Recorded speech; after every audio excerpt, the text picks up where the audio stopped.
Bill collector Rajesh ಎಚ್.ಎಸ್.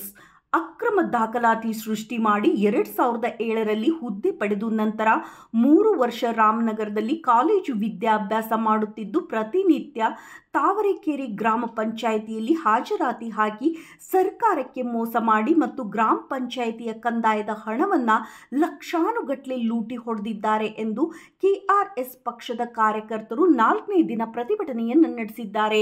Bill collector Rajesh H S. ಎಂಬ ಭ್ರಷ್ಟ ಅಧಿಕಾರಿ ಗ್ರಾಮ ಪಂಚಾಯಿತಿಯ ಕಂದಾಯದ ಹಣವನ್ನು ಅಕ್ರಮವಾಗಿ ದುರುಪಯೋಗ ಮಾಡಿಕೊಂಡಿದ್ದು, ಈ ಬಗ್ಗೆ ಮೇಲಾಧಿಕಾರಿಗಳು ಗಮನ ಹರಿಸದೆ ಕಣ್ಮುಚ್ಚಿ ಕುಳಿತಿದ್ದಾರೆ ಮತ್ತು ತಾಲೂಕಾ ಪಂಚಾಯಿತಿ ಕಾರ್ಯನಿರ್ವಹಣಾ ಅಧಿಕಾರಿಯವರೆಗೂ ಗಮನಕ್ಕೆ ತಂದರೂ ಕೂಡ ಬಿಲ್ ಕಲೆಕ್ಟರ್ಗೆ ಶಾಮೀಲಾಗಿದ್ದಾರೆ ಎಂದು ಕಂಡುಬಂದಿದೆ. ಈ ಹಿಂದೆ ಎಷ್ಟೋ ಬಾರಿ ಮನವಿ ಕೊಟ್ಟರೂ ಸಹ ಸ್ಪಂದಿಸದೆ ಭ್ರಷ್ಟ ಅಧಿಕಾರಿಗಳ ಬೆಂಗಾವಲಾಗಿ ನಿಂತಿದ್ದಾರೆ ಎಂದು ತೀವ್ರ ಆಕ್ರೋಶವನ್ನು ವ್ಯಕ್ತಪಡಿಸಿದ್ದಾರೆ. ಈ ಕೂಡಲೇ ಬಿಲ್ ಕಲೆಕ್ಟರ್ ಹುದ್ದೆಯನ್ನು ವಜಾಗೊಳಿಸಿ ಆತನ ಮೇಲೆ ಕಾನೂನು ಕ್ರಮ ಕೈಗೊಳ್ಳುವಂತೆ ತಿಳಿಸಿದ್ದು, 4ನೇ ದಿನ ಧರಣಿ ಕುಳಿತಿದ್ದರೂ ಸಹ ಯಾವೊಬ್ಬ ಅಧಿಕಾರಿಯೂ ಸ್ಥಳಕ್ಕೆ ಬಂದು ಮನವಿ ಸ್ವೀಕರಿಸುವಲ್ಲಿ ವಿಫಲರಾಗಿದ್ದಾರೆ ಎಂದು ಆರೋಪಿಸಿದ್ದಾರೆ.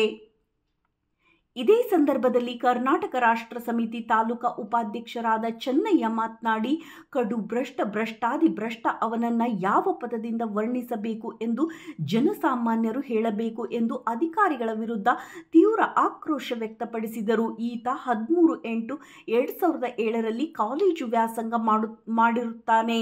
ನಂತರ 7 ತಿಂಗಳ ಮುಂಚೆಯೇ ನಾನು ಬಿಲ್ ಕಲೆಕ್ಟರ್ ಎಂದು ಗುರುತಿಸಿಕೊಂಡಿರುತ್ತಾನೆ. Bill collector Rajesh H S. ಎಂಬುವನು ಅಕ್ರಮ ಕಂದಾಯ ವಸೂಲಿಗಾರ. ಇವನ ಬೆಂಬಲಕ್ಕೆ ಇಲಾಖೆ ಅಧಿಕಾರಿಗಳು ನಿಂತಿರುವುದು ಯಾವುದೇ ರೀತಿ ಸರಿಯಲ್ಲ. ಈತನ ಮೇಲೆ ಕಾನೂನು ಕ್ರಮ ಕೈಗೊಳ್ಳಬೇಕು. ಇಇಒ ನಾರಾಯಣರವರಿಗೆ ಫೋನ್ ಕಾಲ್ ಮಾಡಿದರೆ ನಾನು ಮಧ್ಯಾಹ್ನ ಬರುತ್ತೇನೆ, ಸಂಜೆ ಬರುತ್ತೇನೆ ಎಂಬ ಉಡಾಫೆ ಉತ್ತರವನ್ನು ನೀಡುತ್ತಿದ್ದಾರೆ. ಇಲ್ಕಲ್ ರಾಜೇಶ್ ವಿರುದ್ಧ ಎಚ್ಚೆತ್ತುಕೊಳ್ಳದಿದ್ದರೆ ತಾಲೂಕಿನಾದ್ಯಂತ ಉಗ್ರವಾದ ಹೋರಾಟವನ್ನು ಮಾಡುತ್ತೇವೆ ಎಂದು ಖಡಕ್ ಎಚ್ಚರಿಕೆಯನ್ನ ನೀಡಿದರು.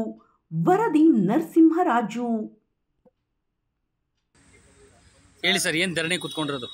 4 ದಿನದಿಂದ ಸತತವಾಗಿ ಧರಣಿ ಮಾಡ್ತಾ ಇರೋದು ಏನಕ್ಕೆ ಅಂದರೆ, ತಾವರೆಕೆರೆ ಗ್ರಾಮ ಪಂಚಾಯಿತಿಯಲ್ಲಿ ಬ್ರಹ್ಮಾಂಡ ಭ್ರಷ್ಟಾಚಾರ ನಡೆದಿದೆ.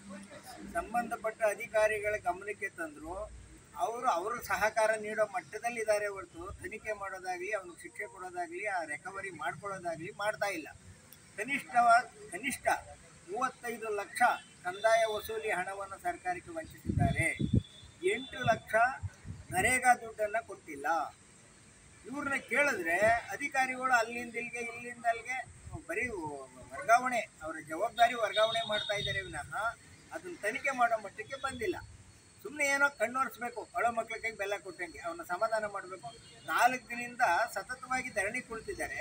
ಒಬ್ಬ ಸಿಇಒ ಅಥವಾ ಸಂಬಂಧಪಟ್ಟ ಅಧಿಕಾರಿ ಬಂದು ಅವ್ರ ಮನವಿ ಪತ್ರ ಇಸ್ಕೊಳ್ಳೋಕ್ಕಾಗಲಿಲ್ಲ ಅಂದಮೇಲೆ ಯಾವ ರೀತಿ ಇವ್ರು ಭ್ರಷ್ಟತನವನ್ನು ನಿವಾರಿಸ್ತಾರೆ? ಸರ್ಕಾರನೇ ಏನಾದರೂ ಇವ್ರಿಗೆ ಹಿಂಗೆ ಹೇಳ್ಕೊಟ್ಟಿದೆಯಾ? ಯಾಕೆ ಮಾಡ್ತಾ ಇದ್ದಾರೆ ಈ ಕೆಲಸನ? ಇದನ್ನು ರಿಕವರಿ ಮಾಡಬೇಕು ಸರ್. ಯಾವುದೇ ಕಾರಣಕ್ಕೂ ಇನ್ನೂ ತನಿಖೆ ವಿಶೇಷ ತನಿಖಾಧಿಕಾರಿಗಳ ಮೂಲಕ ಹೋದರೆ ಅದು ಕೋಟಿ ತಲುಪ್ತದೆ ಅಂತ ಅಂದಾಜು. ಅದನ್ನು ವಿಶೇಷ ತನಿಖಾಧಿಕಾರಿಗಳ ಮೂಲಕನೇ ಕಂಡುಹಿಡಬೇಕು. ಈಗ ಅವರು ಕೊಟ್ಟಿರೋದು ಆಡಿಟರ್ ರಿಪೋರ್ಟ್, ಲೆಕ್ಕ ಪರಿಶೋಧಕರ ವರದಿ ಪ್ರಕಾರ ನಾವು ಹೇಳ್ತಾ ಇರೋದು ಇಷ್ಟಿಷ್ಟು ಇಂತಿಂಥ ವರ್ಷದಲ್ಲಿ ಕಟ್ಟಿಲ್ಲ, ಮೋಸ ಮಾಡಿದ್ದಾರೆ ಅಂತ ಅವ್ರು ಏನು ವರದಿ ಕೊಟ್ಟಿದ್ದಾರೆ ಅದ್ರ ಪ್ರಕಾರ ನಾವು ಮಾತಾಡ್ತಾ ಇದ್ದೀವಿ. ಇಲ್ಲೇನು ಸುಳ್ಳು ದಾಖಲೆ ಏನಿಲ್ಲ. ಅವ್ರು ಕೊಟ್ಟಿರ್ತಕ್ಕಂಥ ಲಿಖಿತ ದಾಖಲೆ ಮೂಲಕ ನಾವು ಇವತ್ತು 4 ದಿನದಿಂದ ಸತತವಾಗಿ ಯುವಕರು ಮುಂದೆ ಬನ್ನಿ ಅಂತ ಹೇಳ್ತಾರೆ. ಯುವಕರು ಬಂದಿಲ್ಲ 4 ದಿನದಿಂದ ಕುಂತಿದ್ರೆ ಕನಿಷ್ಠ ಸೌಜನ್ಯಕ್ಕಾದ್ರೂ ಮನಸ್ಸ ಬರೋದು ಬೇಡವೆ? ಶಾಸಕರು ಬಂದವರೇ, ಇಲ್ಲಿ ಒಳಗಡೆ ಕುಳಿತವ್ರೆ, ನೋಡವ್ರೆ, ಈ ಹುಡುಗರು ಯಾಕೆ ಹಿಂಗೆ ಕುಳಿತಿದ್ದಾರೆ ಅಂತ ಕೇಳಿಲ್ಲ. ಅಲ್ಲಿಗೆ ಇವರು ಸಹಕಾರ ಯಾರಿಗೆ? ಹಾಗಾಗಿ ಸತತ ಹೋರಾಟ ನ್ಯಾಯ ಸಿಗೋವರೆಗೂ ಬಿಡಲ್ಲ. ಹೋರಾಟ ಮಾಡಲೇಬೇಕು, ಮಾಡ್ತೀವಿ. ಇದು ರಾಜ್ಯದ ಜನತೆ ಖಂಡಿಸಬೇಕು ಇಂಥ ಅಧಿಕಾರಿಗಳನ್ನು, ಇಂಥ ಭ್ರಷ್ಟಾಚಾರವನ್ನು. ಅವಾಗ ಮಾತ್ರ ಭ್ರಷ್ಟಾಚಾರ ಮುಕ್ತ ಆಗಲಿಕ್ಕೆ ಸಾಧ್ಯ. ನನಗೇನು ಅಂತ ಹೊರಟೋಗ್ಬಿಟ್ರೆ ಇನ್ನೇನು ಮಾಡ್ತಾರೆ? ಇವ್ರು ಮಾಡಿದ್ನೇ ಮಾಡ್ತಾರೆ. ಇದಾಗಬಾರ್ದು ಅಂತ ಧರಣಿ ಬಿಟ್ಟಿದ್ದೀನಿ. ಏನು ಸರ್ ತಮ್ಮ ಹೆಸರು? ನನ್ನ ಹೆಸರು ಚಂದ್ರೇಗೌಡ ಅಂದ್ಬಿಟ್ಟು. ಏನಾಗಿದ್ದೀರಿ ಸರ್ ತಾವು? ಸರ್, ನಾನು ಒಂದು ನಿವೃತ್ತ ಶಿಕ್ಷಕ, ಅಂದರೆ ಖಾಸಗಿ ಶಾಲೆಯಲ್ಲಿದ್ದೆ. ಈಗ ಕೃಷಿ ಮಾಡ್ಕೊಂಡಿದ್ದೀನಿ. ಜೊತೆಗೆ ನನಗೆ ಅಂಗವಿಕಲ, ನಾನು ಏನು ಕೆಲಸ ಮಾಡೋಕ್ಕಾಗಲ್ಲ. ಹಾಗಾಗಿ ಈಗ ಏನೋ ಇಂಥವು ಕಾರ್ಯಕ್ರಮ ಬಂದಾಗ ಭ್ರಷ್ಟಾಚಾರ ನಿರ್ಮೂಲನೆ ಬಗ್ಗೆ ನನಗೆ ಭಾಳ ಕಾಳಜಿ ಇದೆ. ನಾನು ಬರ್ತೀನಿ, ಹೋರಾಟ ಮಾಡ್ತೀನಿ, ಎಲ್ಲಿಗೆ ಬೇಕಾದ್ರೂ ಬರ್ತೀನಿ. ಓಕೆ ಸರ್, ಧನ್ಯವಾದಗಳು. ಧನ್ಯವಾದಗಳು ಸರ್ ತಮಗೂ.